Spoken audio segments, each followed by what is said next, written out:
Welcome people to the World Wide Web, and on today we have a little bit of a special video. So I've been watching videos on YouTube, as most of you people out there, and obviously I've been noticing the trend of the top 25 movies of the 90s.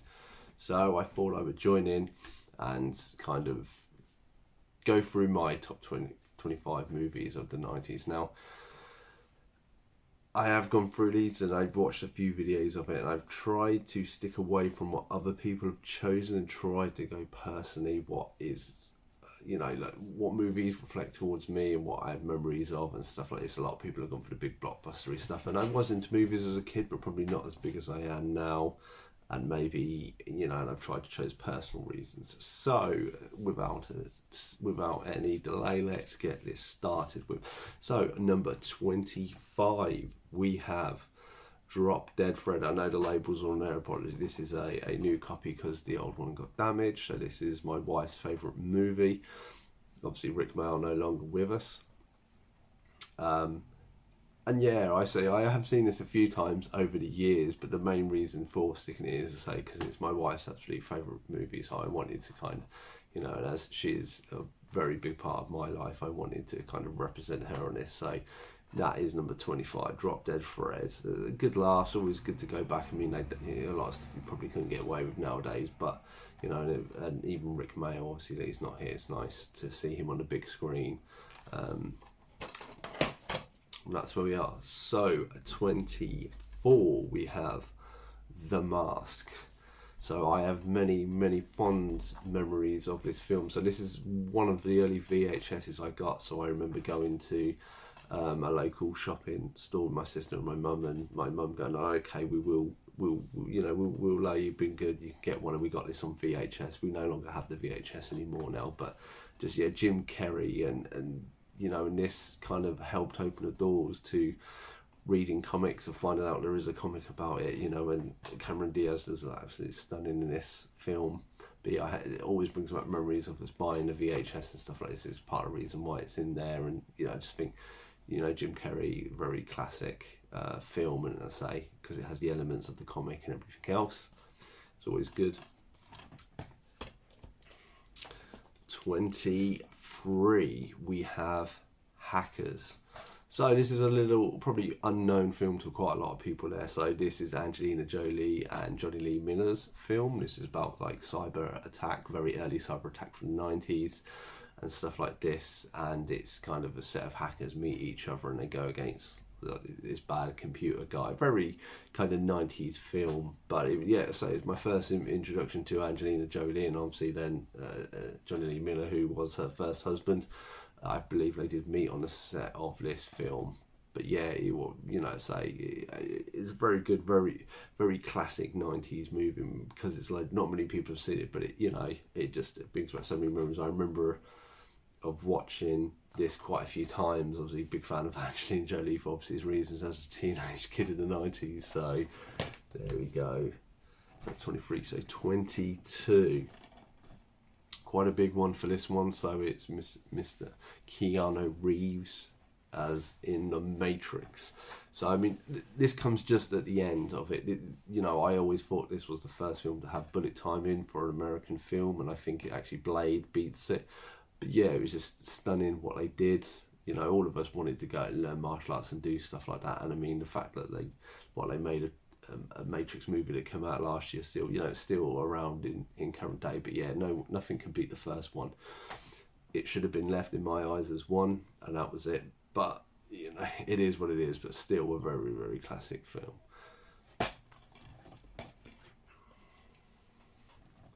So then we go to 21, another, you'll find a little cult ones are in here. So this is Airheads.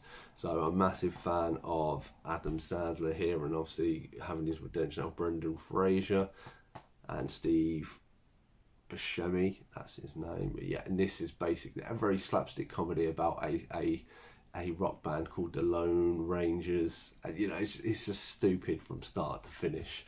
But has such a good cast and such a good script, and because it is that silly thing again. I was a teenager in the 90s for most of it, and this was right up my street of how stupid it is. I haven't watched this in a long time, but I think I've watched it more than enough in back in that day. So it was, but yeah, very good comedy. You know, very underrated, I think, for him, because it kind of, it wasn't necessarily Adam Sandler's the lead, Brendan Fraser's more the lead, but it, you know, I think it's Adam Sandler's Skip, I think his character's name is, quite silly in it, but yeah, very good on that one. So that's fine. So that's the first 5 down. So we are 20% of the way there. So 1, 2, 3, 4, 5. So number 20. Now this is box set. So this is Die Hard with a Vengeance. So this is the third one. Obviously that was out in the 80s, and I think that come out just 90s. But yeah, this is, you know, the Simon Says one and all this stuff, and the making the weights, you know, in the water jugs and stuff like this. And even when, you know, he's walking down the street at the beginning, and because Sam Jackson's like, you know, you need to call the cops now, someone's going to get hurt and stuff. And it was just so much John McClane. I mean, it doesn't beat the first one, but this is obviously a 90s one, but I think it is probably my second favourite. You know, it goes 1, 3 and 2 for me, but yeah, 3 is absolutely amazing. You know, I say probably Sam Jackson added in there that he is you know, does add a good element to it and mixes up the whole John McClane dynamic. So right, we go on to 19. So another bit of a big hit. So this is obviously big Will Smith and Tommy Lee Jones in Men in Black, again based on, you know, it's that obviously like my comics and stuff like that. Like obviously this comes from the comics as well. Very good film. You know, kind of I think springboarded Will Smith a little bit more in the movie side of things. Obviously with Bad Boys and other stuff that he did around then, but it was, you know, but opened up to the aliens and even like the song and stuff. You know, I think we're all kids, or most, if you were kids back in the day, you loved the song to the Men in Black and everything. And you know, I remember many a holiday listening to it. You know, listening to this song, and yeah, just aliens and what more can, you know, what more can you ask for? You know, like sci-fi aliens and stuff like this, and it, you know, really good film, really good sci-fi. So trying to do this all in reverse order. So it says number 18, Robin Hood, Prince of Thieves. Now obviously everybody knows the song. It is, I think that one of the longest, I think it is the longest running number 1 in the UK's history. But yeah, Kevin Costner, you know, shined in this. It's probably my favourite Robin Hood film. I've seen like Robin Hood Men in Tights, stuff like this, and a few other ones, but this by far, hands down, is such a really good film. Obviously, Alan Rickman as the sheriff. You know, it was my kind of introduction to him, and then learning. Obviously, he went on to like stuff in Dogma and other big roles, and then his probably biggest one was Snape. But yeah. Really good one. Sorry, I have to keep counting backwards. It's really annoying.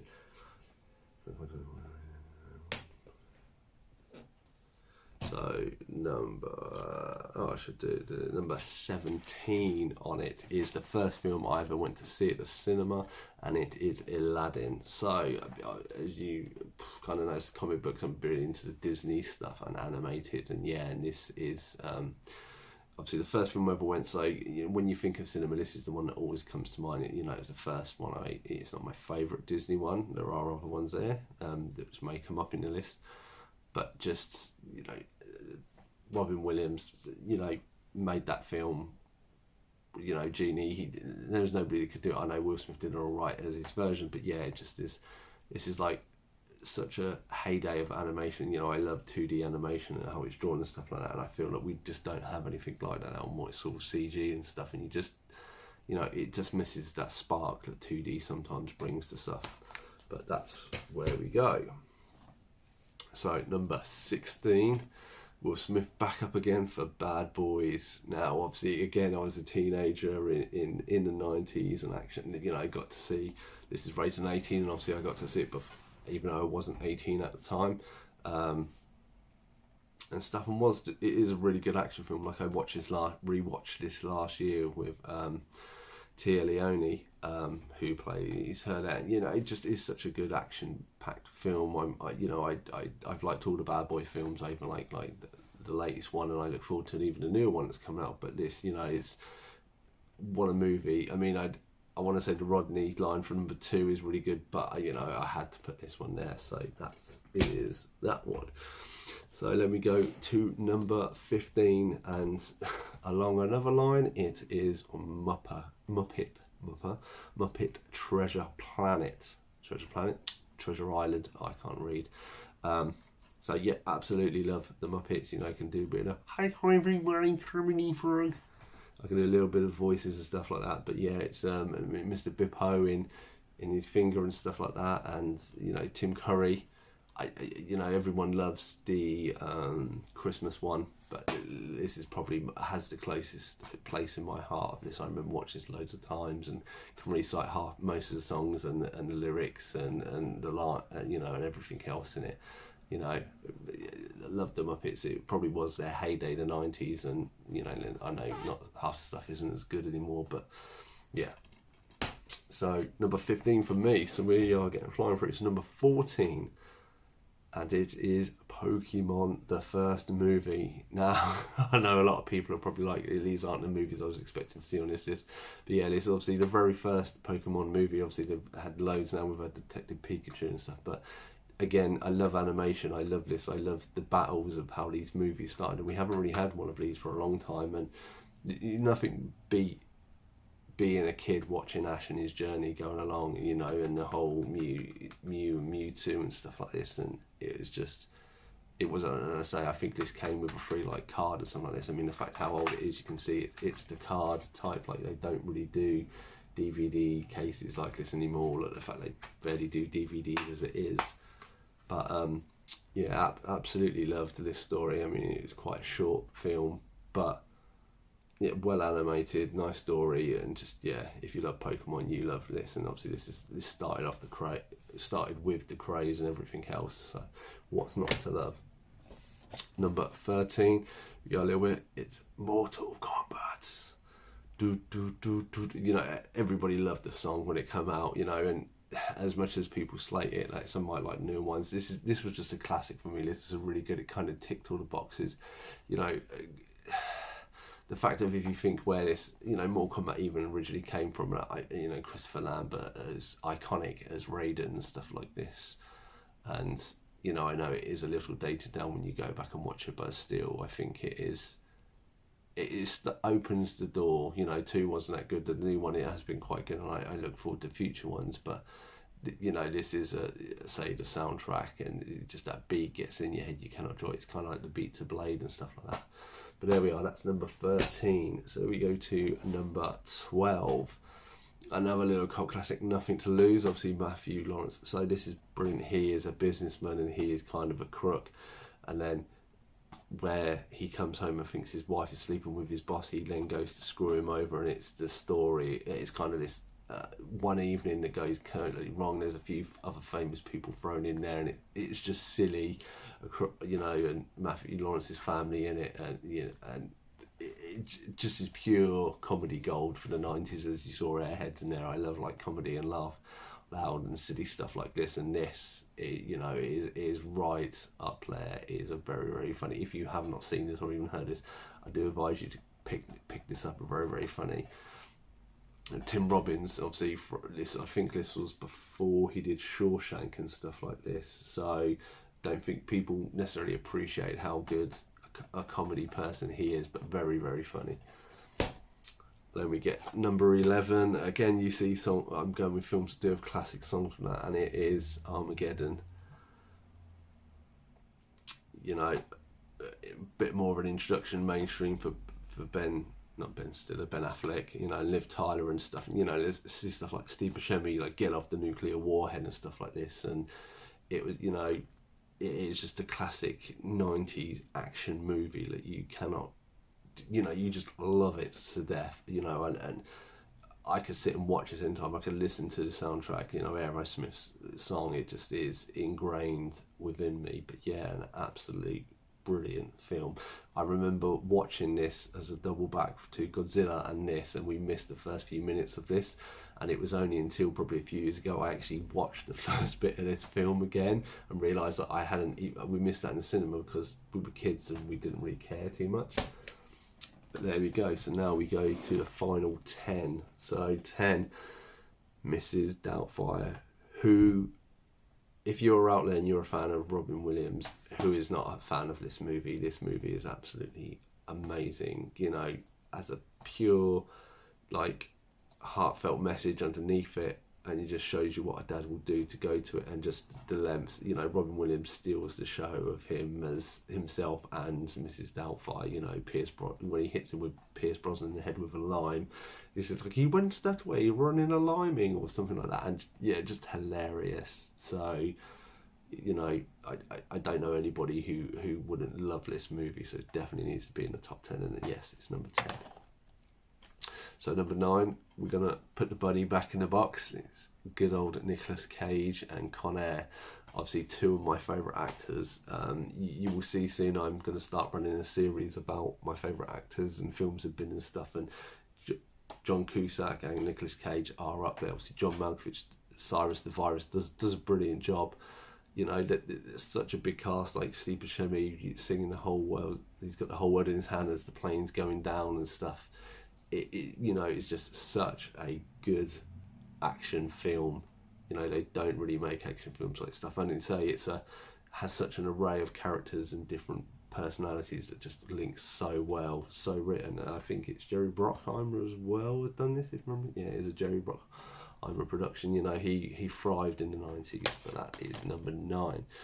So number 8, good old Nicolas Cage again in Face Off. You know,